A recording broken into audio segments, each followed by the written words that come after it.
வணக்கம். ஆப்கி அதாலத்துக்கு உங்களை வரவேற்கிறேன். முதல்ல உங்க எல்லாருக்கும் நான் நன்றியை தெரிவிச்சுக்கிறேன். உங்க அன்பு, உங்க ஆதரவு, உங்க சப்போர்ட் காரணமா ஆப்கி அதாலத் மீண்டும் ஒரு முறை நம்பர் 1 ஷோவா இருக்கு. இன்று இந்த ஸ்பெஷல் புரோகிராம்ல எல்லை தாண்டி வந்த ஒரு விருந்தாளியை அறிமுகப்படுத்த போறோம். பாகிஸ்தானின் பிரபல நடிகை மீரா ஆப்கி அதாலத்தில். பாகிஸ்தானின் பிரபல நடிகை மீரா ஆப்கி அதாலத்தில் ஆஜராகிறார்.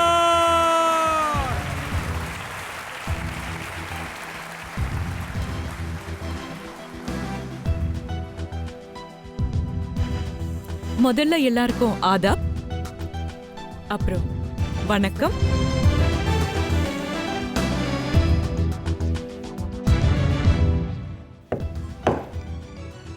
இன்றைய வழக்கை தொடங்கலாம்.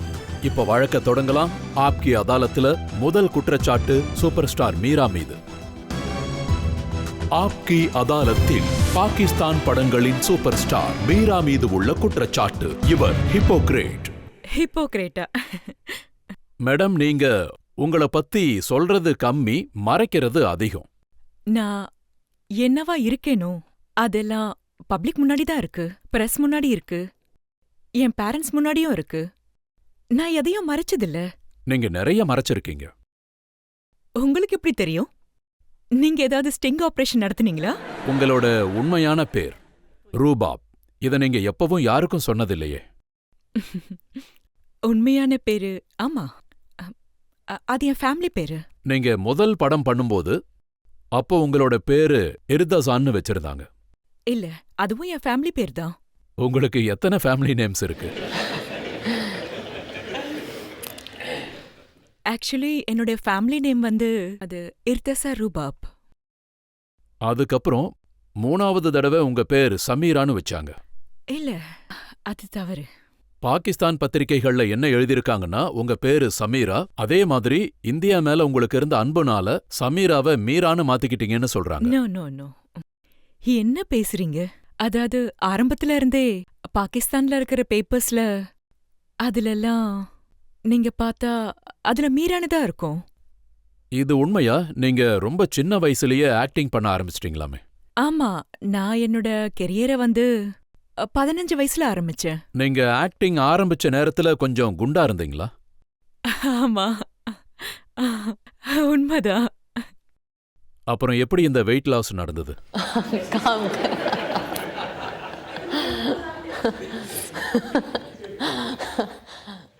வேலை செஞ்சுதான் டே அண்ட் நைட் ஷூட்டிங்ல வெயிட் கண்ட்ரோல் ஆயிடுச்சு. உங்க முதல் படம் 1995ல காண்டா ரிலீஸ் ஆயிருந்தது. ஆனா நீங்க அத பத்தி எதுவும் சொல்ல மாட்டீங்க. மக்களுக்கு நீங்க சொல்ற முதல் படம் வந்து 96ல ரிலீஸ் ஆன சீஃப் சாப். நான் முதல்ல சைன் பண்ண படம் சீஃப் சாப் தான். ஆனா காண்டா 1 மாசத்துக்கு முன்னாடியே ரிலீஸ் ஆயிடுச்சு. ஆனா ஹிட் ஆனது சீஃப் சாப். ஆமா, ஒரு சிம்பிள் லவ் ஸ்டோரி. ஒரு பணக்கார அப்பாவின் மகள், ஒரு ஏழை குடும்பத்திலிருந்து இருந்து வந்த ஒரு பையன். அவன் வந்து என்ன ரொம்ப விரும்புவான். என் பேரண்ட்ஸ்க்கு வந்து நான் அவனை கல்யாணம் பண்ணிக்கிறதுல விருப்பம் இல்ல, ஏன்னா நான் ஒரு பணக்கார வீட்டு பொண்ணு. நீங்க படங்கள்ல வேலை செய்ய ஆரம்பிச்சப்போ முதல் தடவை பாகிஸ்தானி படங்கள்ல மக்கள் பெண்ண ஒரு மாதிரி பார்த்தாங்க. முதல்ல அவள பாகிஸ்தானின்னு சொல்லிட்டு அப்புறம் பட்டாசுன்னு சொல்ல ஆரம்பிச்சாங்க. முதல்ல பாக்கி சபா.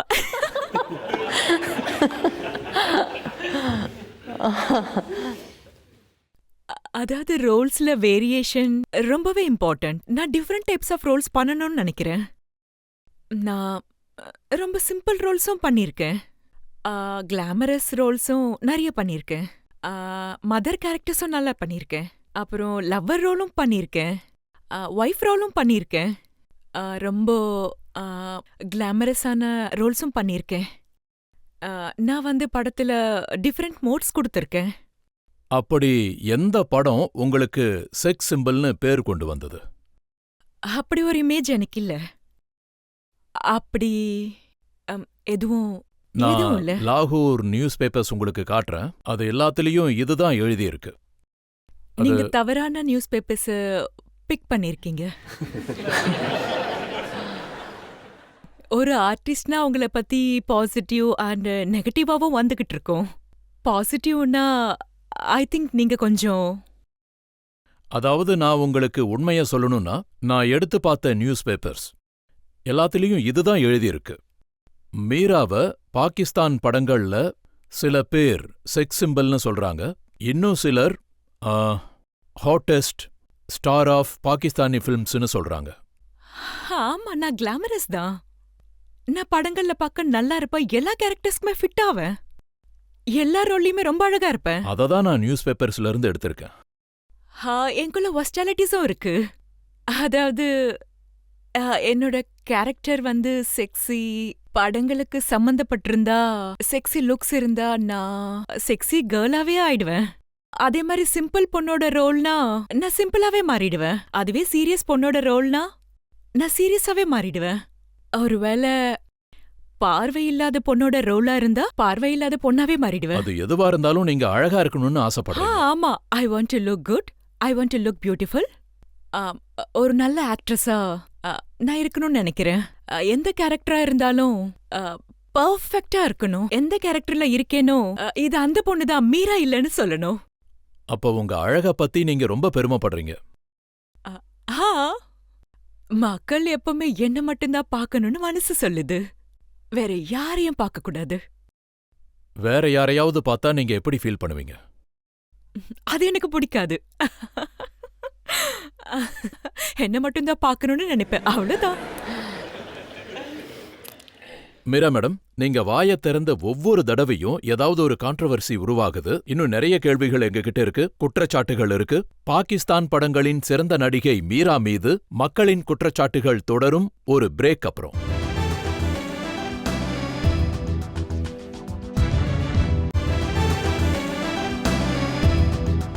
Welcome back. ஆப்கி அதாலத்துல இன்னைக்கு குற்றவாளி கூண்டில் இருக்கிறவங்க பாகிஸ்தான் படங்களின் நம்பர் 1 ஸ்டார் மீரா. ஆப்கி அதாலத்தில் பாகிஸ்தான் படங்களின் சூப்பர் ஸ்டார் மீரா மீது உள்ள குற்றச்சாட்டு. இவர் தெரிந்தே கான்ட்ரவர்சிஸை உருவாக்குகிறார். மீரா மேடம், கான்ட்ரவர்சிஸ்னு சொன்னாலே மீரா எங்கெல்லாம் போறாங்களோ அங்க கான்ட்ரவர்சிஸ் வரும்னு சொல்றாங்க. ஹிந்தி படத்துல ஒரு பாட்டு இருந்ததுல்ல, நான் எங்கே போனாலும் பின்னாடி நீ வருவாயின்னு. அதே மாதிரி கான்ட்ரவர்சிஸும் உங்க பின்னாடியே வந்துருது. மைண்ட் பண்ணாதீங்க, கான்ட்ரவர்சினாலே உங்கள மாதிரி ஆளுங்க தான் கிரியேட் பண்றாங்க. எங்கள மாதிரி ஆளுங்களா? நான் கிரியேட் பண்ண மாட்டேன், நான் என் வேலைய மட்டும்தான் செய்வேன். என்னுடைய முழு கான்சென்ட்ரேஷன் என்னோட வேலையில மட்டும்தான் இருக்கும். சோ பிரஸ், மீடியா இவங்களுக்கு தான் கான்ட்ரவர்சியோட சம்பந்தம் இருக்கு, இதுல எனக்கு எதுவும் இல்ல. இது உண்மையா? பாகிஸ்தான்ல படம் பண்ணிக்கிட்டே நீங்க இந்தியாவுக்கு படம் நடிக்க வந்துட்டீங்க, மகேஷ் பட் படத்துல. ஆமா, இது பாகிஸ்தான்ல ரொம்ப பெரிய நியூஸ் தான். இது உண்மை. பிகாஸ் சல்மா ஆகா அப்புறம் ஜேபா பக்தியார்ஜி இந்தியால வேலை பார்த்தப்போ அவங்களுக்கு பிரிட்டிஷ் நேஷனாலிட்டி இருந்தது, அவங்களுக்கு பாகிஸ்தானோட கனெக்டிவிட்டி இல்ல. ஆனா என்கிட்ட இருக்கிற பாஸ்போர்ட் பாகிஸ்தானோட பாஸ்போர்ட். நான் பாகிஸ்தானை சேர்ந்த ஒரு பொண்ணு. சோ அதனால மேபி இந்த விஷயத்த பிகாஸ் ஆஃப்டர் 56 இயர்ஸ் இப்படி ஒரு விஷயம் நடந்திருக்கு. நான் இந்தியால இருந்து வர நியூஸ் பேப்பர்ஸ தொடர்ந்து படிச்சுக்கிட்டே இருப்பேன். நிறைய டைரக்டர்ஸ் சொல்லியிருந்தாங்க, அதாவது இந்தியா பாகிஸ்தான் கோ ப்ரொடக்ஷன் பண்ணி படம் எடுக்க இன்ட்ரெஸ்டா இருக்கும்னு. அதாவது 56 இயர்ஸ் பேச்சுவார்த்தை நடந்தது தவிர பிராக்டிக்கலா எதுவுமே நடக்கல. ஃபைனலி மகேஷ் ஜி இந்தியால இருந்து பாகிஸ்தானுக்கு வந்தாரு. காரா ஃபிலிம் ஃபெஸ்டிவல்ல நான் அங்கதான் மகேஷ் ஜிய முதல் முறையா சந்திச்சேன். அவர் சொன்னாரு, பாகிஸ்தான் கூட கோ ப்ரொடக்ஷன் பண்ண நினைக்கிறோன்னு, அந்த ப்ரொடக்ஷன்ல நீங்க ஒரு பார்ட்டா இருக்கணும்னு சொன்னாரு, எங்க படத்துல நீங்க ஒர்க் பண்ணணும்னு சொன்னாரு. சோ நான் நினைச்சேன் இதெல்லாம் வெறும் பேச்சு மட்டும்தான்னு, அப்படி எதுவும் நடக்க போறது இல்லன்னு. ஆனா மத்த பாகிஸ்தானி ஆக்ட்ரஸும் இங்க வந்திருந்தாங்க. ஜேபா பக்தியார் வந்தாங்க, சல்மா ஆகா வந்தாங்க. அவங்கள சுத்தி எந்த கான்ட்ரவர்சியும் ஏற்படல. ஐ டோன்ட் நோ, யாரும் படத்தோட ஷார்ட்ஸ் பார்க்கல. படத்தோட ப்ரோமோஸ் இப்பதான் ரிலீஸ் ஆயிருக்கு. அதாவது பார்க்காமலேயே எப்படி படத்துல கிஸ்ஸிங் இருக்குன்னு சொல்றாங்கன்னு தெரியல. மீரா பாகிஸ்தானோட ஒரு மிகப்பெரிய ஸ்டார். அவங்க இந்தியாவுக்கு வந்து ஆக்ட் பண்ணா மகேஷ் பட் மாதிரி controversial director, controversial producer produce பண்ணா கான்ட்ரவர்சி வராம இருக்குமா?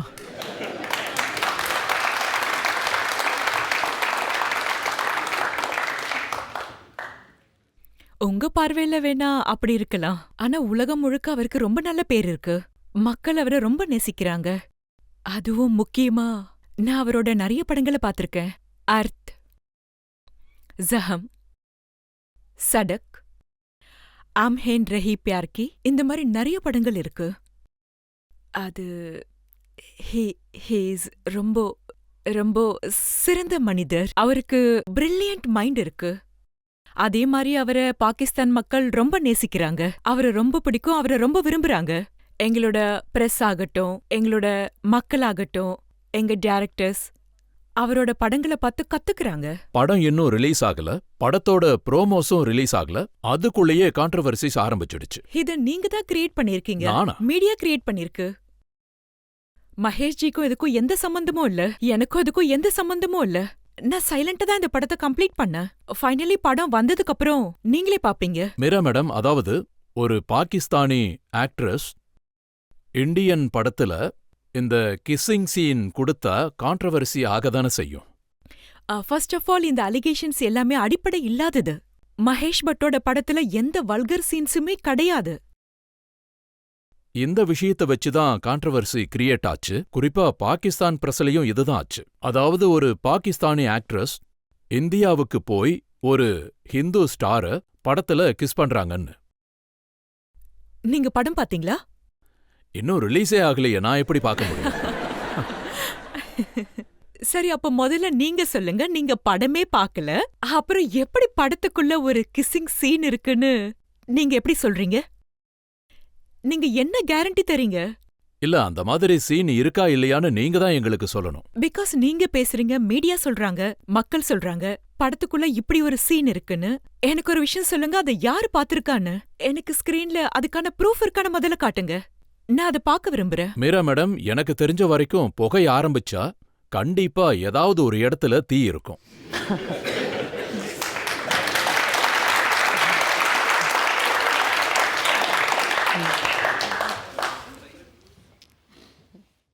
இந்த கான்ட்ரோவர்சிஸ் எல்லாம் இது அதிக அளவுல பாகிஸ்தான் பிரஸ்ல தான் ஆரம்பிச்சது.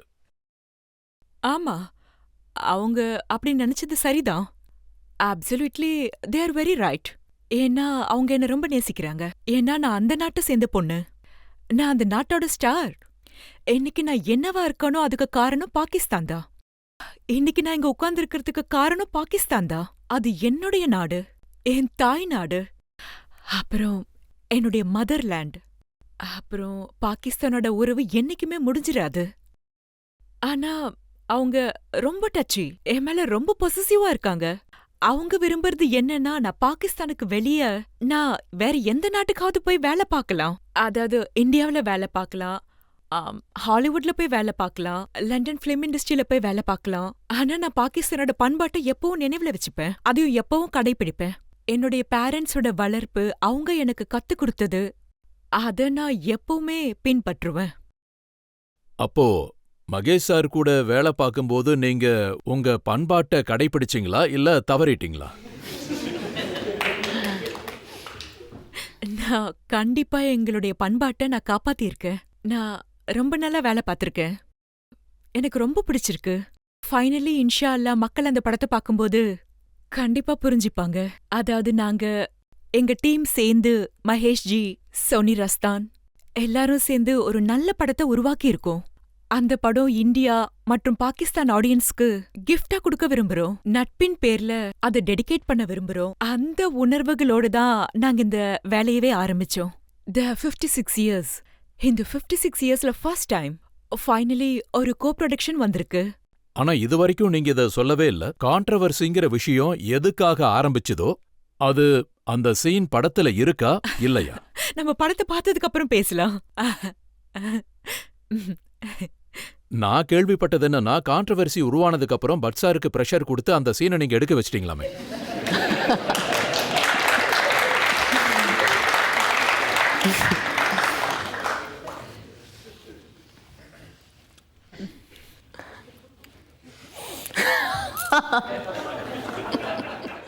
எனக்கு தெரிஞ்சு மக்களுக்கு பதில் கிடைச்சிருக்கும்னு நினைக்கிறேன். இல்ல இல்ல, 1 செகண்ட் நான் சொல்றேன்.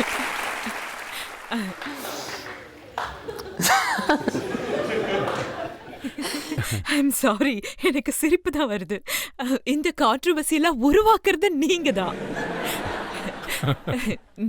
இந்த விஷயத்த நீங்க தான் இது என்ன உருவாக்குறீங்க. நியாயம்? கான்ட்ரவர்சியை ஏன் மேல தூக்கி போடுறீங்க? மேடம், இது சரியில்லை.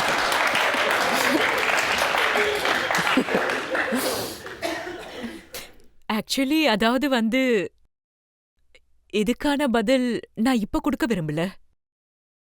ஆ, ம், அதாவது நான் பப்ளிக் கிட்டயும் என்னோட ஆடியன்ஸ் கிட்டயும் பாகிஸ்தான் ஆடியன்ஸ் கிட்டயும் அவங்களோட எனக்கு ரொம்ப நெருக்கமான தொடர்பு இருக்கு. அவங்க எல்லாருமே என்ன ரொம்பவே நேசிக்கிறாங்க. நானும் அதே மாதிரி அவங்கள ரொம்பவே நேசிக்கிறேன். அஃப்கோர்ஸ் அவங்களுக்கு எல்லா உரிமையும் இருக்கு. அதாவது என்ன பத்தி பேசுறதுக்கு, என் நல்லது பத்தி கெட்டது பத்தி பேசுற உரிமை அவங்களுக்கு இருக்கு. சோ நான் இதை ஆடியன்ஸ் கிட்டவே விட்டுறேன். அப்புறம் இந்துஸ்தான் ஆடியன்ஸ் கிட்ட இந்த படத்தை பார்த்துட்டு அவங்க பேசிட்டோம். என்கிட்ட உங்களோட சில பிரஸ் இன்டர்வியூஸ் இருக்கு.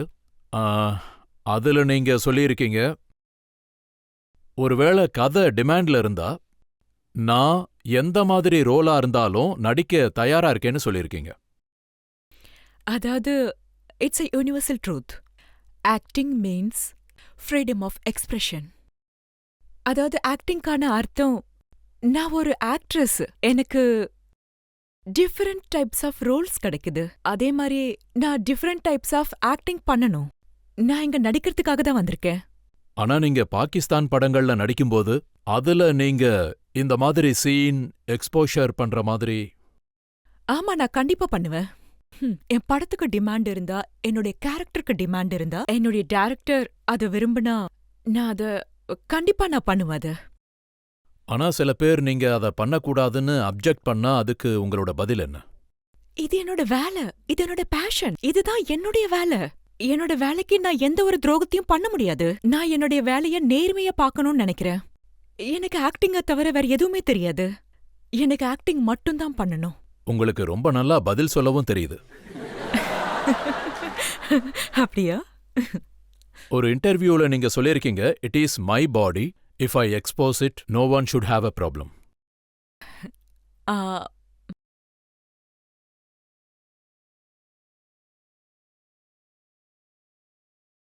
நீங்க இத சொன்னீங்களா இல்லையா?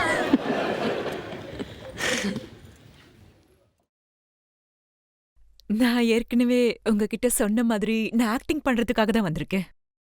நான் கேக்குறது என்னன்னா, எதுக்காக இவ்ளோ கான்ட்ரவர்சிஸ்? இவங்க பின்னாடி மட்டும் ஏன் இவ்ளோ தீவிரமா இருக்காங்க? இது வந்து நார்மலி இங்க இருக்கிற பாலிவுட் ஆக்ட்ரஸஸ்க்கும் இந்த மாதிரிலாம் நடக்கும். But why her you know? Controversies அதிகமா கிரியேட் ஆனதுக்கு காரணம் பாகிஸ்தான் பிரஸ் திரும்ப திரும்ப கிஸ்ஸிங் இஸ்லாமுக்கு எதிரானதுன்னு எழுதுனாங்க. படத்துல கிளாமர்ல ரிலீஜியன் வந்துருச்சுன்னா கான்ட்ரவர்சிஸ் அதிகமாயிடும். ஆமா, கண்டிப்பா சரியா சொன்னீங்க. நீங்களும் சரியா தான் சொன்னீங்க. பிகாஸ் பாகிஸ்தானுங்கிறது ஒரு முஸ்லிம் கண்ட்ரி. அங்க முஸ்லிம்ஸ் வாழுறாங்க. It's an Islamic country. அதனால அவங்களுக்கு of course it's a very big thing. அவங்க ஒருபோதும் இந்த விஷயத்துல தலகுனிய மாட்டாங்க. அவங்க கிஸ் எல்லாம் அலோ பண்ண மாட்டாங்க. இப்போ எங்க படங்கள்ல இப்பெல்லாம் ஐட்டம் நம்பர்ஸ் வருது. ம்ஹும். ம்.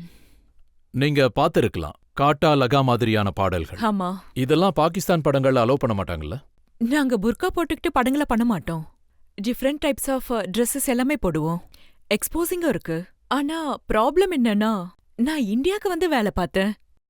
அண்ட் முதல் தடவை வேலை பார்த்திருக்கேன். ஸோ இந்த விஷயம் அவங்களுக்கு ரொம்ப சர்ப்ரைசிங்கா இருக்கு. அவங்க எக்ஸ்பெக்ட் பண்ணியிருக்க மாட்டாங்க. அவங்களுக்கு கொஞ்சம் இன்செக்யூரிட்டி இருக்கு, நாங்க எங்க இந்தியாக்கே ஷிஃப்ட் ஆயிடுவோன்னு. சில சமயங்கள்ல கான்ட்ரவர்சிஸ் வந்து நீங்க கொடுக்கிற ஸ்டேட்மெண்ட்ல தான் கிரியேட் ஆகுது. இது February 24, 2005. ம்ஹும். அப்ப நீங்க ஒரு இன்டர்வியூ கொடுத்திருக்கீங்க. அதுல நீங்க ஒரு கேள்வி எழுப்பியிருக்கீங்க, what is wrong in giving a kissing scene?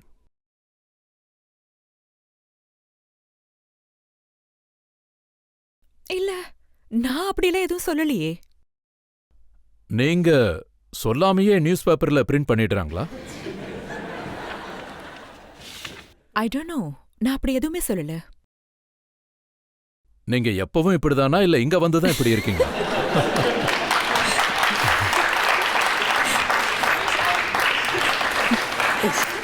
Meera madam, சொல்லுங்க, படத்துல வந்து கிஸ் பண்றது அந்த மாதிரி சீன்ல நடிக்கிறது இஸ்லாமுக்கு எதிரானதுன்னு நம்புறீங்களா? ஆ, ஆமா கண்டிப்பா. நான் அது ஒத்துக்கிறேன். இஸ்லாமிக் பாயிண்ட் ஆஃப் வியூல இருந்து என் அம்மாவுக்கும் என் அப்பாவுக்கும் எனக்கும் இஸ்லாமோட தொடர்பு இருக்கு. நாங்க வந்து சையத் சியா ஃபேமிலி. ஸோ என்னுடைய பேரண்ட்ஸ் கண்டிப்பா அலோவ் பண்ண மாட்டாங்க நான் ஸ்கிரீன் முன்னாடி கிஸ் பண்றது. இஸ்லாம்ல ஆக்டிங் கூட பாவமா தான் பார்க்கப்படுது. நீங்க ஒரு பாவம் பண்ணும்போது இன்னொரு பாவத்தையும் பண்ணிடுங்க.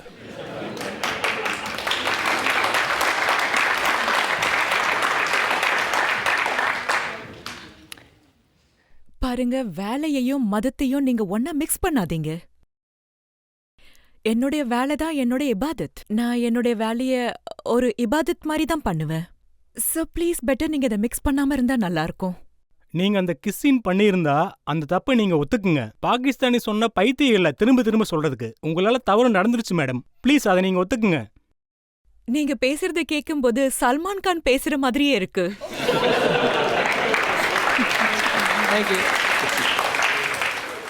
உங்களுடைய ரெசிம்பிளன்ஸ் அவர் மாதிரியே இருக்கு. சோ நான் செய்யாத தப்புக்கு நான் ஏன் ஒத்துக்கணும்? I did nothing wrong. பாகிஸ்தான்ல இப்படி கான்ட்ரவர்சிஸ உருவாக்குறவங்க இருக்காங்க. நீங்க அவங்கள நீங்க தான் அதை பண்ணிட்டு இருக்கீங்க இப்போ. இது அங்க நியூஸ் பேப்பர்ல வந்துடுச்சுன்னா வரட்டும் விடுங்க. அத பத்தி எனக்கு எந்த கவலையும் இல்ல. படம் வந்ததுக்கு அப்புறம் இந்த உலகமே பார்க்க போகுது. இந்தியாவிலேயே எல்லாருமே பாப்பாங்க. என்னோட ஆடியன்ஸ் பாப்பாங்க. அதோட பாகிஸ்தான்லயும் எல்லாரும் பாப்பாங்க. உங்க படம் சூப்பர் ஹிட் ஆகணும்னு நாங்க எல்லாரும் மனசார வேண்டிக்கிறோம். கண்டிப்பா வேண்டிக்கோங்க. அண்ட் இந்தியால இது என்னோட முதல் படம் மகேஷ்ஜியோட. அண்ட் இந்தியா மக்கள் என்ன முதல் தடவையா ஆன் ஸ்கிரீன்ல பார்க்க போறாங்க. அண்ட் இன்ஷால்லா அவங்களும் நேசிப்பாங்க பாகிஸ்தான்ல நேசிக்கிற மாதிரி. உங்ககிட்ட கேட்க வேண்டிய கேள்விகள் இன்னும் நிறைய இருக்கு. பெரிய லிஸ்டே வச்சிருக்கோம். மீரா மீதுள்ள வழக்குகள் தொடரும். ஒரு சின்ன பிரேக் அப்புறம்.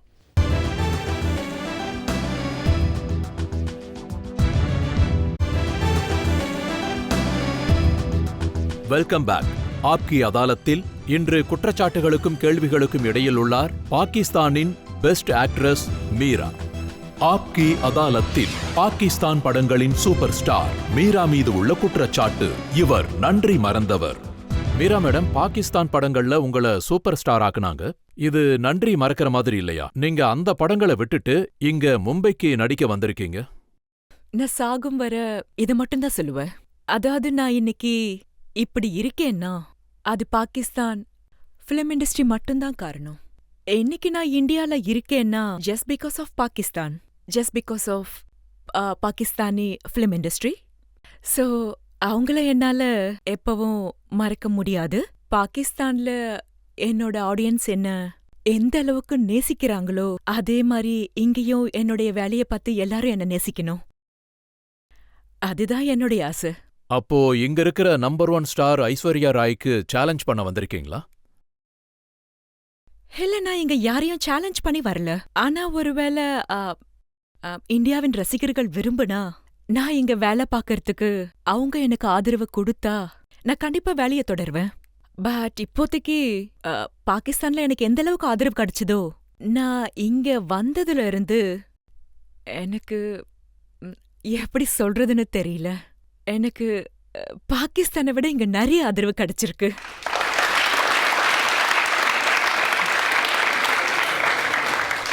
பாகிஸ்தான்ல இத மைண்ட் பண்ணுவாங்கன்னு எனக்கு கண்டிப்பா தெரியும். அதாவது நான் இவ்ளோ பெரிய விஷயத்த சொல்லிட்டேன்னு.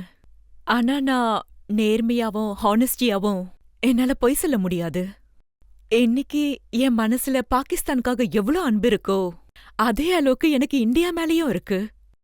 எனக்கு என்ன தோணுதுன்னா இந்தியாக்கும் எனக்கும் தொடர்பு இருக்கு. நான் இந்த தொடர்பை ஒருபோதும் முடிக்க விரும்பல.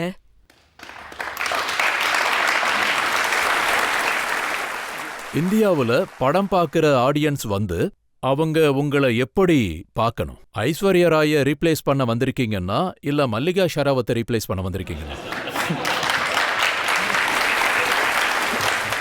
நான் வந்து நல்ல ரோல்ஸ் நல்ல கேரக்டர்ஸ் நடிக்கணும்னு நினைக்கிறேன். லைக் நான் லாஸ்டா பிளாக் படம் பார்த்தேன். அதுல ராணி முகர்ஜி ரொம்ப நல்லா நடிச்சிருந்தாங்க. ரொம்ப அற்புதமான பெர்ஃபார்மன்ஸ் அது. சோ நான் என்ன விரும்புறேன்னா, மக்கள் என்ன ஒரு நல்ல ஆக்ட்ரஸா அவங்க பார்க்கணும். சவுத் ஏஷியா முழுவதும் என்ன ஒரு நல்ல ஆக்ட்ரஸ்னு சொல்லணும். மீராவை நினைவுல வச்சுக்கணும். ஆமா, மீராவை நினைவுல வச்சுக்கணும். லைக் ஷபானா ஆஷ்மி, லைக் மாதுரி தீக்ஷித், லைக் ராணி முகர்ஜி. நீங்க சொன்னீங்க, அதாவது லாகூர் film industry Mumbai film industry அளவுக்கு அவ்வளவு அட்வான்ஸ்டா இல்லைன்னு சொல்லியிருக்கீங்க. நீங்க எதுக்காக கம்பேர் பண்றீங்க? பாகிஸ்தானையும் அப்புறம் இந்தியாவோட ஃபிலிம் இண்டஸ்ட்ரியும் சேர்த்து? பாகிஸ்தான் ஒரு சின்ன நாடு, அங்க இருக்கிறது ஒரு சின்ன ஃபிலிம் இண்டஸ்ட்ரி. இந்தியா வந்து இன்டர்நேஷனல் ஃபிலிம் இண்டஸ்ட்ரி. அது சொல்றதுல எந்த ஒரு தவறுமே இல்ல. உலகத்திலேயே நம்பர் 1 ஃபிலிம் இண்டஸ்ட்ரி பாலிவுட். அதனால நீங்க கம்பேர் பண்ணாதீங்க ப்ளீஸ். கம்பேர் பண்ணல. நான் என்ன சொல்ல வந்தேன்னா, நீங்க லாலிவுட்டை விட்டுட்டு பாலிவுட்டுக்கு வந்திருக்கீங்க. அப்படின்னா நான் லாலிவுட்லயும் வேலை பார்க்கறேன், பாலிவுட்லயும் வேலை பார்க்கறேன். மக்கள்கிட்ட கேட்போம், நீங்க என்ன ரோல்ல நடிச்சா நல்லா இருக்கும்னு. நீங்க கேளுங்க. மேடம், நீங்க உண்மையிலேயே நடிக்கணும்னு ஆசைப்பட்டு நினைக்கிற ரோல் எது? நான் இந்தியா பெண்ணோட ரோல் பண்ணணும்னு ஆசைப்படுறேன். அதாவது தேவதாஸ்ல பாரோ ரோல் இருந்ததே, அந்த மாதிரி. லைக் தாலி, அப்புறம் இங்க குங்குமம் வைக்கிறது ரொம்ப பிடிக்கும். அதாவது கல்யாணத்துக்கு அப்புறம் இங்க குங்குமம், அப்புறம் பொட்டு. ஓ, சுபாஷ்ஜியோட ஒரு படத்தோட ஒரு பாட்டு இருந்தது. ये दुनिया एक दुल्हन, ये माथे की बिंदिया, ये मेरा India, I love my India. It's really beautiful song. அதாவது பாத்தீங்கன்னா, ரெட் துப்பட்டா, அப்படியே காத்துல பறக்கிற மாதிரி, கையில வளையல், கழுத்துல தாலி, குங்குமம். Oh my God. எனக்கு ரொம்ப பிடிக்கும். It's beautiful, I swear. உங்களுக்கு ஒருவேளை வாய்ப்பு கிடைச்சா நீங்க எந்த ஃபிலிம் ஸ்டாரோட நடிக்க விரும்புறீங்க? லைக் ஷாருக் கான் இருக்காரு, அமீர் கான் இருக்காரு, சல்மான் கான் இருக்காரு, சுஹில் கானோட பிரதர். ஏதாவது காரணம் இருக்கா எல்லா கானையும் சூஸ் பண்ணிருக்கீங்க?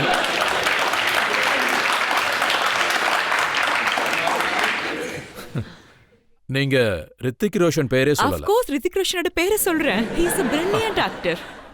அப்புறம் இப்ப இருக்கிற யங்ஸ்டர்ஸ் எல்லாரும் ரித்திக்க ரொம்பவே விரும்புறாங்க. என்னோட மொத்த ஃபேமிலிக்கும் ரித்திக்க ரொம்ப பிடிக்கும். எஸ்பெஷலி என்னோட சிஸ்டர்ஸ்க்கு. ஓஹ், அவங்களுக்கு ரித்திக்க ரொம்ப பிடிக்கும்.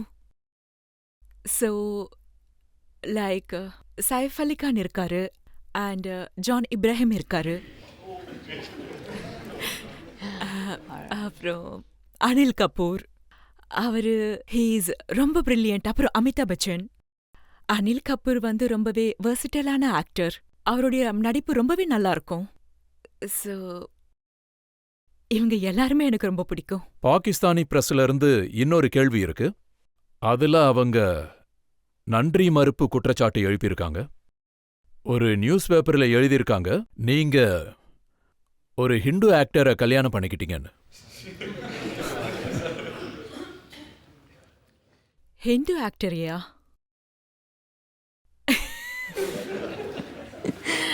நிச்சயமா இல்ல. நான் இன்னும் கல்யாணம் பண்ணிக்கல. அப்படி ஒரு எண்ணமும் இல்லையா?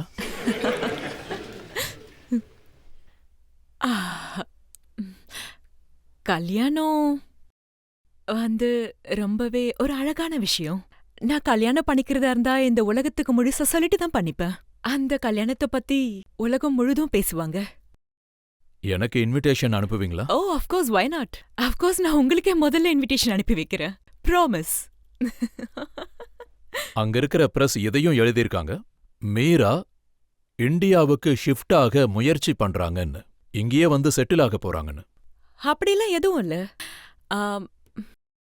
வேலைக்காக போவேன், இந்தியாவுக்கு வருவேன், அமெரிக்காக்கு போவேன், லண்டன் போவேன், மலேசியா, இஸ்தாம்புல், சைனா, உலகத்துல எங்க வேணா போவேன்.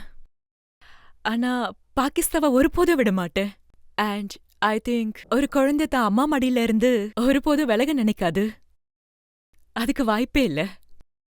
இந்தியா பாகிஸ்தான் நட்புக்காக எவ்வளவு தூரம் நீங்க தியாகம் பண்ணுவீங்க? அந்த நட்புக்காக என் உயிரை கொடுக்கணும்னாலும் நான் அதுக்கு தயாரா தான் இருக்கேன். மீரா மேடம், நீங்க லாகூர்ல இருந்து மும்பை வந்தீங்க இங்க புகழ் பெறணுங்கிறதுக்காக. ஒருவேளை நீங்க சீக்கிரமாவே ஹாலிவுட் கூட போகலாம். ஆனா எங்க கிட்ட இன்னும் குற்றச்சாட்டுகளும் கேள்விகளும் நிறைய இருக்கு. பாகிஸ்தான் ஃபிலிம் ஸ்டார் மீரா மீது மக்கள் வைக்கும் கேள்விகளும் குற்றச்சாட்டுகளும் இன்னொரு சுற்று பிரேக் அப்புறம்.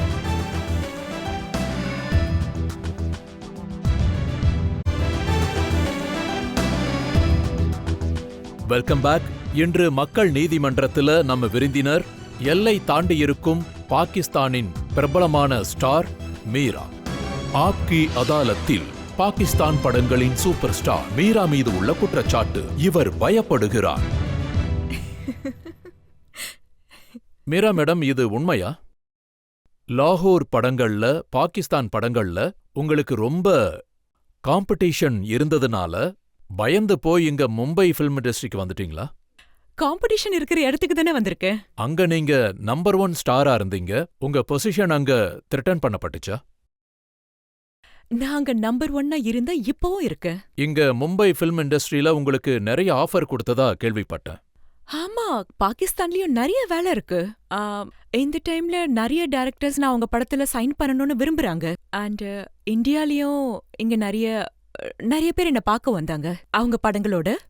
ஆனா எனக்கு குவான்டிட்டில இல்ல, குவாலிட்டில தான் நம்பிக்கை அதிகம். நான் நிறைய ப்ராஜெக்ட்ஸ் பண்ணணும், குவாலிட்டியான ப்ராஜெக்ட்ஸ் பண்ணணும், நல்ல பேனர்ஸோட, நல்ல டைரக்டர்ஸோட, அப்புறம் நல்ல ரோல்ஸ் வந்து நான் சூஸ் பண்ணணும் என்னோட கெரியருக்காக ஃபியூச்சர்ல. நீங்க என்ன அச்சீவ் பண்ண ஆசைப்படுறீங்க? I am Meera and I want to remain Meera. அப்புறம் நான் ஆஸ் மீரா இந்தியா ஆடியன்ஸ் கிட்ட பாலிவுட்ல எனக்குன்னு ஒரு தனி இடத்த பிடிக்கணும்னு நினைக்கிறேன். அப்படின்னா இந்தியாவுக்கு நீங்க வந்தது இங்க இருக்கிற இளைஞர்களோட பசங்களோட மனசை ஜெயிக்கவா? இந்தியா பசங்க வந்து அவங்க ரொம்ப சாமிங்கா இருக்காங்க, ரொம்ப நாகரிகமா இருக்காங்க, பெண்கள் விஷயத்துல ரொம்ப ப்ரொடெக்டிவா இருக்காங்க. எஸ்பெஷலி அதே மாதிரி ஒரு ஸ்பெஷலான ஃபீலிங் இருக்கு ஒவ்வொரு இந்தியன் மனசுலயும். பெண்களை ரொம்பவே ரெஸ்பெக்ட் பண்றாங்க. அதனாலதான் எனக்கு இந்தியால இருக்கிற பசங்களை ரொம்பவே பிடிக்கும். அண்ட் ஐ திங்க் உலகம் முழுக்க இந்தியா பசங்களோட நாகரிகம் வந்து ரொம்ப ஃபேமஸ். அவங்க கண்கள்ல ஒரு வெக்கம் இருக்கும், ஒரு மரியாதை இருக்கும். மக்கள் உங்ககிட்ட நிறைய கேள்விகள் கேட்கணும்னு நினைக்கிறாங்க. நீங்க கேளுங்க. என்னோட கேள்வி என்னன்னா, உங்களுக்கு நிறைய ஆசைகள் இருந்தது, சில விருப்பமும் இருந்தது. அதாவது தாலி, குங்குமம் இந்த மாதிரி விஷயங்கள் பிடிச்சிருந்தது. அதே மாதிரி இந்தியாவுக்கு நட்பின் செய்தியை கொடுக்க விரும்புறீங்க. எனக்கு என்ன தோணுதுன்னா, நீங்க இந்தியாவிலேயே ஒரு கல்யாணம் பண்ணிக்கிட்டீங்கன்னா இந்தியாவிலேயே ஒரு நட்பை வளர்த்த மாதிரி இருக்கும், உங்க ஆசையும் நிறைவேறின மாதிரி இருக்கு.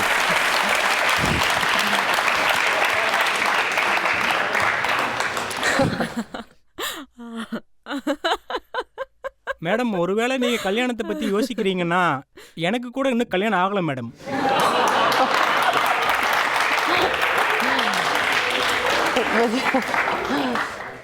நான் கல்யாணம்ன்ற வார்த்தையை கேட்டாலே ரொம்ப வெக்கப்படுவேன்.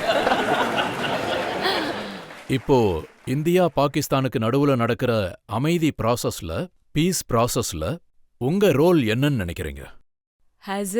As an ambassador of Pakistan for peace.